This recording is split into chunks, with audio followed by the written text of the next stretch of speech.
There are 5 things already in most kitchens that clinical research has shown to meaningfully strengthen immune function in adults over 60. They're not supplements. They're not prescription treatments. They're foods, and the evidence behind them is more substantial than most people realize.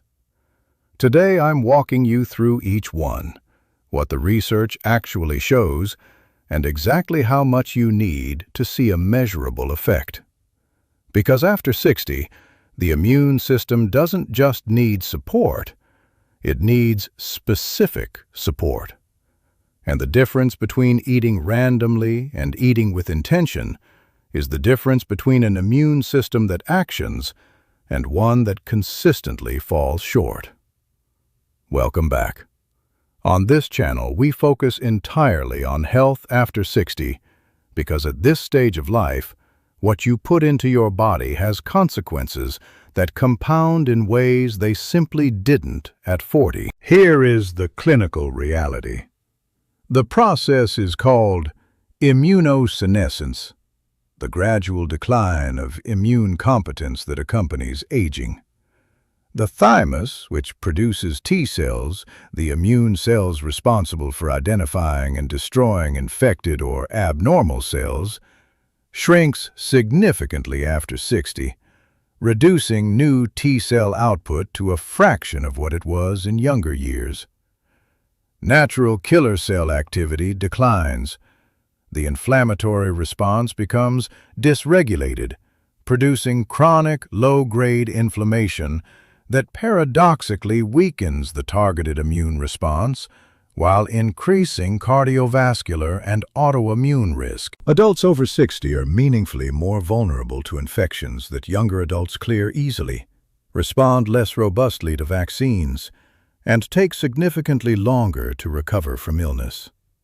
But none of this is fixed or inevitable in its severity. What the research consistently shows is that specific dietary components directly modulate immune function by replacing what age has diminished, but by optimizing what remains. Let's go through all 5. Number 1. Garlic. The active compound in garlic is allicin, produced when garlic is crushed or chopped, and the enzyme allinase contacts the amino acid allin. Allicin has been shown in multiple studies to enhance the activity of natural killer cells and macrophages, 2 of the immune system's primary frontline defenders. A randomized controlled trial published in Advances in Therapy found that participants taking a daily garlic supplement had significantly fewer colds, and when they did get sick, illness duration was reduced by more than 60% compared to the placebo group. After 60, natural killer cell activity is already reduced. Garlic's capacity to upregulate that activity makes it particularly relevant at this stage of life. The practical detail most people miss. Allicin is heat-sensitive.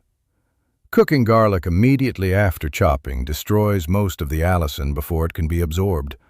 The most effective approach is to crush or chop garlic and allow it to rest for 10 minutes before adding it to food.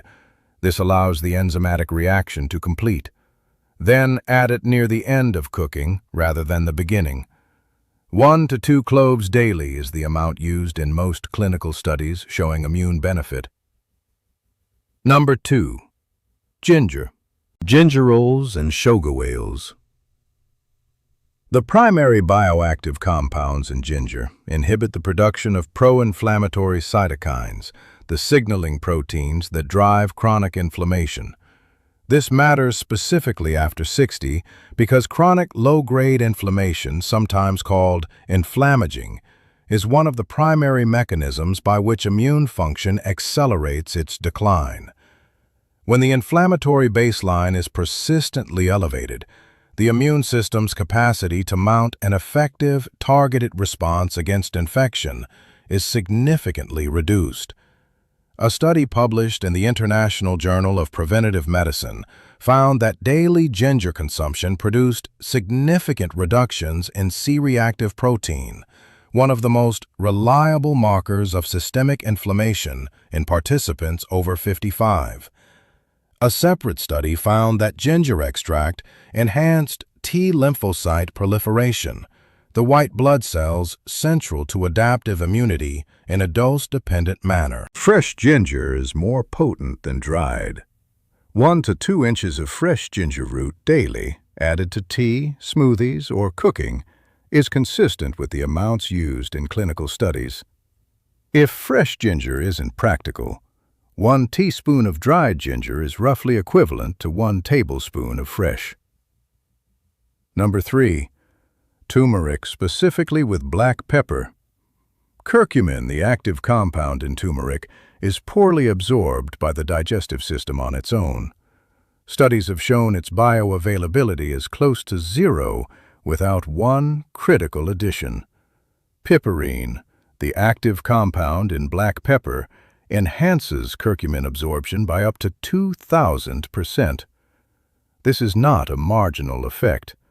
It is the difference between consuming a therapeutically active compound and consuming something the body barely processes. Curcumin modulates the NF-κB pathway, a central regulator of the inflammatory response, and has demonstrated the ability to enhance antibody responses, increase T-cell activity, and reduce the inflammatory cytokine profile associated with immunosenescence.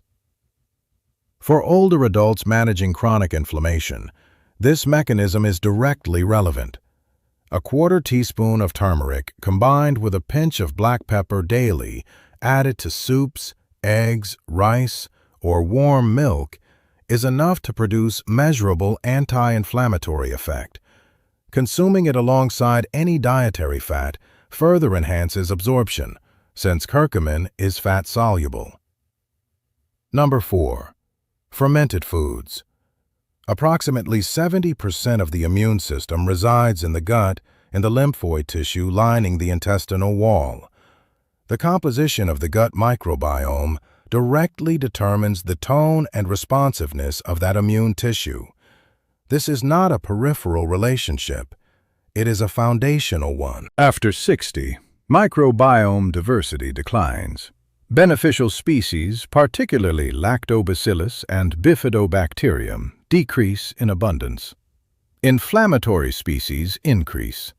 The result is a gut environment that is less capable of supporting robust immune function and more prone to the low-grade inflammation associated with aging immune decline. A landmark study published in Cell in 2021 found that a high fermented food diet, yogurt, kefir, kimchi, sauerkraut, kombucha, increased microbiome diversity and significantly decreased inflammatory markers in participants over a 10-week period. The effect was dose-dependent.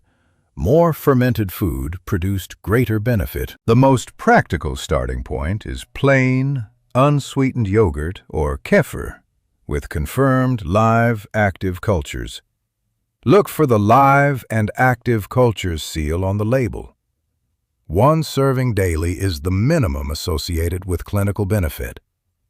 Rotating between different fermented foods exposes the gut to a broader range of beneficial bacterial strains, which matters for diversity.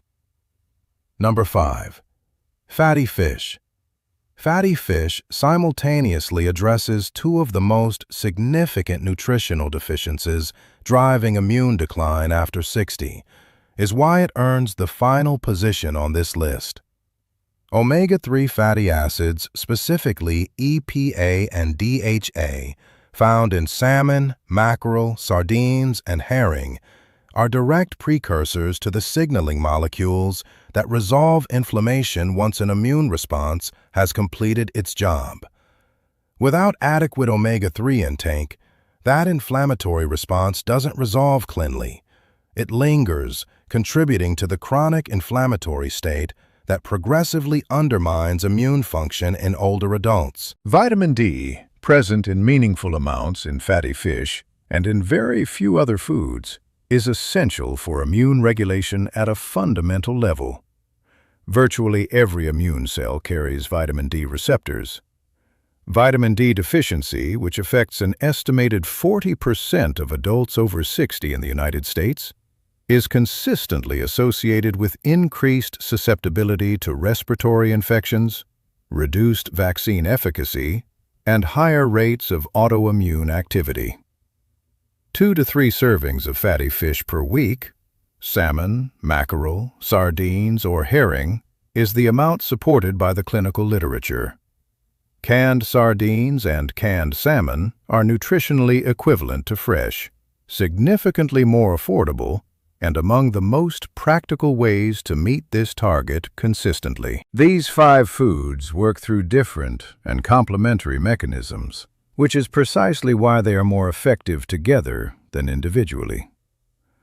Garlic and ginger address frontline immune activation and chronic inflammation. Turmeric modulates the inflammatory environment at a cellular level. Fermented foods rebuild and support the gut immune axis. Fatty fish supplies the structural and regulatory nutrients the immune system requires to function optimally. After 60, none of these are replacements for medical care, but the research is clear. The immune system after 60 responds to nutritional input in ways that are measurable, meaningful, and for most people, significantly underutilized.